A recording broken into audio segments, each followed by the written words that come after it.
大家好，欢迎来到我的虚学教堂。虚学教堂？怎么会？虚学课堂。为什么我们穿的像不同的季节？今天突然外面就下雨了嘛，然后我就把这件熊一样绒绒的那个衣服拿出来，然后他还在这里穿短袖，感觉我们俩活在不同的季节。就复活节的一个大长假算是放完了嘛，然后最近他们已经学校里开始复工了，然后今天就跟大家就是简单的聊一聊，他们学校现在是怎么样上网课的一种状态。大家好，欢迎来到我的虚学网上的课堂，数学网课线上。你现在就是跟他们上完了已经？对呀。我看你这怎么都写在纸上，然后写好了以后给他们在屏幕上这样子看摄像头，这么费劲吗？这怎么后面还有我们购物清单呢？对呀，这不是给他们看，这是我自己的。你这个纸看起来非常的寒酸。我可以用鼠标或者电子笔在我的屏幕上写字这种，看起来好 messy 啊。可是我们分开两组的时候，这个屏幕上出现了问题，所以我在屏幕上临时改手写了是吗？Okay, we're all happy with that one so far. And so those are the solutions to the separate bits. And now let's read the question again. 2 independent families of solutions to that. Yeah, that's gonna be the answer, I guess. 我觉得他是比较有代表性的，因为他作为那个博士最后一年的学生嘛，他现在是在给本科生会上一些seminar 这种的课嘛，而且他自己也有他自己的课要上，所以说他也是可以从2方面跟大家聊一聊，就是首先就是说你作为一个老师，这个网课的体验是怎么样的，然后那作为学生的话，网课体验又是另外一种感受嘛。那你们现在用的这个软件是统一的吗？ Yeah, so we use the university's software. It's called Blackboard Collaborate. So you have to log in with your university account. It's not software that everyone can use. 就跟 Zoom 那种会有什么差别吗？ So, you know, it's very similar in these ways. But, you know, for security reasons, the university wants to use its own software. You split the participants of the conference call, the classroom, into the sort of the teachers, the moderators, and the student participants. Not only can you share video, audio, and, you know, share screens, stuff like this if you had PowerPoint slides, something like this, you're also able to have a whiteboard on the screen which you can write on with the mouse or an electric pen such as the one I have with my 鼠标写不会特别慢吗？鼠标怎么写？比如说像你数学这种手写各种符号啊、数字这种的，鼠标这样划了也太慢了吧？ Yeah, I mean it's gonna be slower than writing it by hand, slower. but moreover it will be more messy. The point is people will talk and write at the same time. So if you're watching as a student, hopefully, even if you see that the letter they wrote is not very clear, you should hopefully understand the meaning. I think that's secondary to, you know, the quality of the software that you use as well, because one of the issues that we have with the software the university provides, the software is the board space is quite small. And this is because, you know, when you're in a real classroom, they're very big, and then when you finish with one, you slide it up, and then you write on the next one. 但是你觉得就是现在的话，就这种线上授课，就是整体的来讲，学生的接受度怎么样？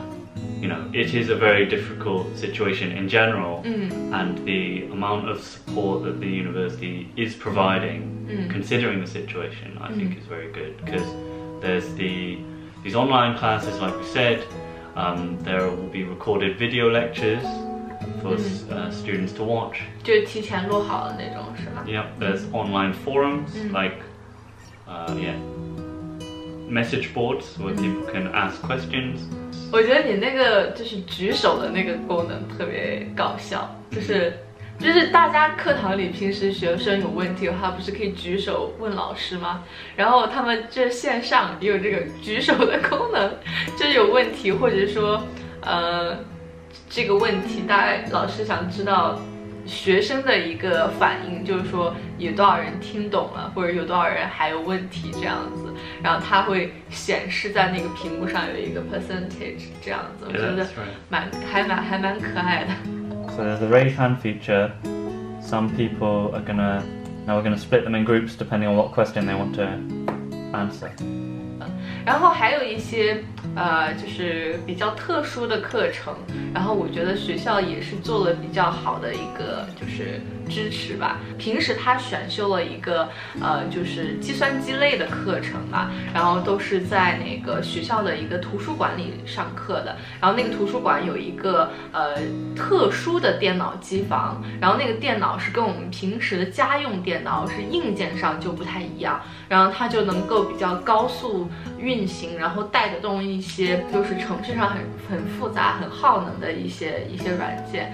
它这种家里的小破笔记本这种的，就是完全就是应付不太了。Yeah, that's right. So I'm taking an optional course which involves GPU programming, and a GPU is a special kind of hardware. The module leader, the lecturer, has arranged some special software which is really great. Must have taken a lot of effort, and so we are able to connect to a remote desktop, a remote computer, you know, like cloud computing solution. So we log in online to the university VPN, and we log into an account that we have, and then we can connect to another computer across the internet, and that computer has the required hardware. Not like laptops that we have, but, you know, the old-fashioned computers which are a box and separate from the screen. Well, they're just the boxes, no screen. 跟你们平时在图书馆上的那种课的话，使用体验差别大。So I mean, in a way, it's more convenient, and this is. 真的吗？为什么 more convenient? Sometimes the specific computer room that we use for the lab class is booked by other modules, other students. So we have a specific class, you know, a specific 2-hour slot every week where we have our class. But if you want to work on the homework or the assignments in there at other times, it's not always possible to do that because there are other classes going on. So this is one solution that you can use at any time of day on an emotional level, on like a psychological level. It is definitely different from, you know, being there in person with, you know, lots of other students and the lecturers right in front of you, because it's easier to, you know, understand what they're saying, because we have the recorded video lectures, and so we see the slides and we hear the lecturer talking. But in a real lecture, they will point and say, "Look at this part. This is the important part."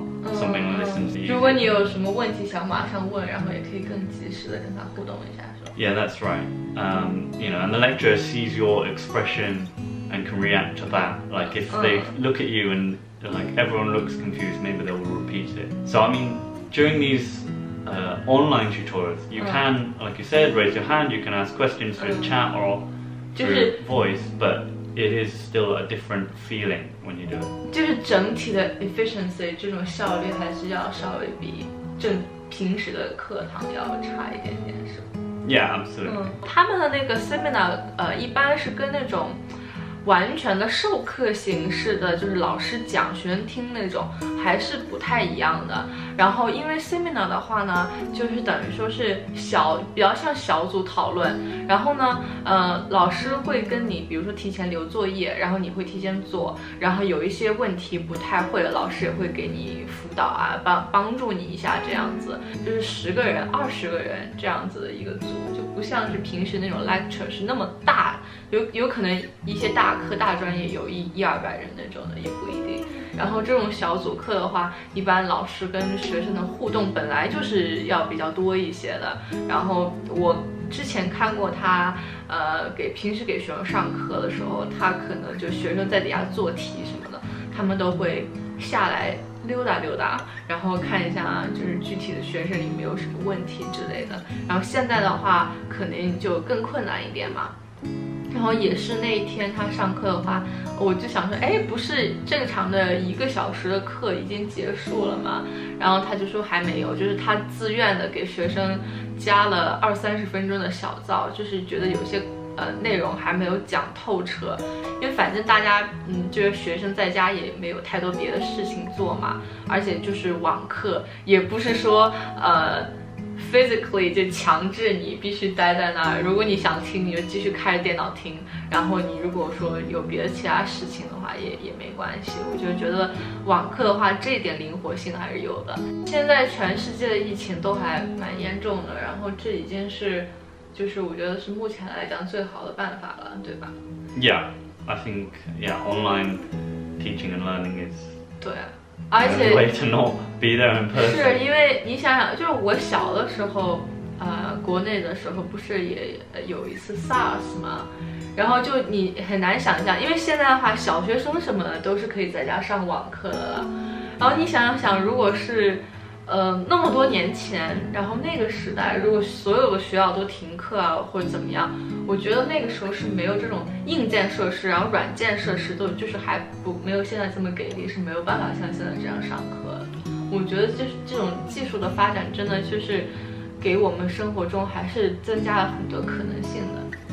Yeah, I agree. It is better than before, but people still worry about the uneven effect on people with families with different economic levels.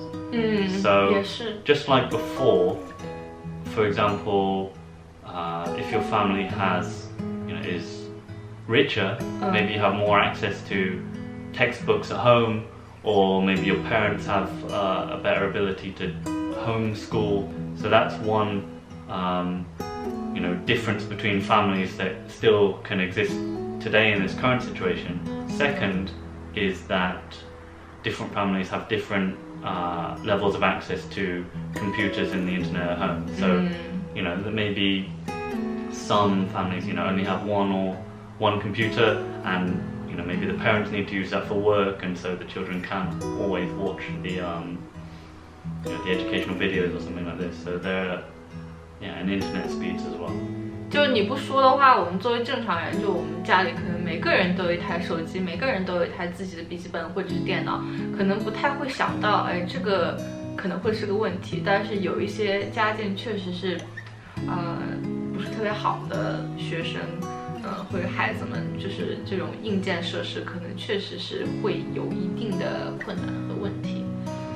另外的话，就是你跟你教授，不是平时都会每周或者是每2周有一次面对面的这样的小会议，然后讨论一下你现在就是博士自己的研究的一些进程啊什么。就是我觉得这个是非常看导师他个人的一个性格的，就是像他导师是一个美国人，然后就是属于那种每天都很relax 的那种状态，就不会那种很逼他，你今天什么 deadline， 然后给我把什么什么交出来，论文写完了吗？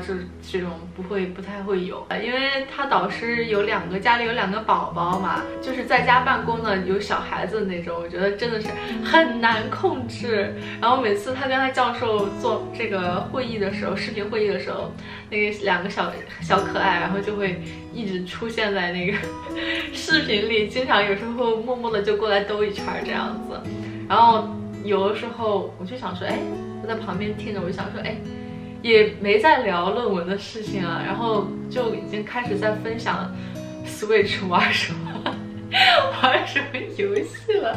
Academic supervisors, whether you're a PhD student or your personal tutors as an undergraduate, have not only an academic responsibility to you, but also a pastoral responsibility. So they have to keep an eye on your your well-being, to make sure that your mental health's okay, so you're not going to drop out or have any extra issues with your studies. 你就想说，现在大家就老师觉得大家已经很难了，在这种情况下已经生活不易了，然后就没有必要逼你们太紧，把大家都给搞疯了这样。But there'll be a lot of people who are concerned about their degree, their education, their grades, because the reality is it's harder to get things done when you don't have all the materials and equipment ready for you, all the resources. So people are going to take more time to learn and complete the homeworks. They can't get books from the library, maybe they can get something online that's slower to read, and there are other issues, and so they're going to be worried that they're going to do less well than they would have done if things were normal. And so you need to manage expectations in this way. 而且我知道有一些留学生最近已经回国了嘛，然后还要有这种时差，这样子起来上课，我觉得也是大家都挺不容易的。我觉得这段时间可能大家在家都没有办法像平时在工作中，在公司或者是在学校去上课，效率那么的高。但是我觉得，已经还蛮庆幸我们现在这样的一个科技时代，有这样的硬件配套的设施和软件的配套的设施，让某一些工种或者是说你想学习的内容还可以能够继续进行下去吧。那我们在视频的最后也是希望最近在家学习或者是办公的朋友们能够再坚持一下，然后顺利的度过这一段时期，然后也是祝福国内已经陆陆续续要开工的朋友们，然后开工顺利吧。I hope you enjoyed the video, so don't forget to like and subscribe and leave a comment with your personal experience about the new ways of teaching in the comment section below. Bye bye.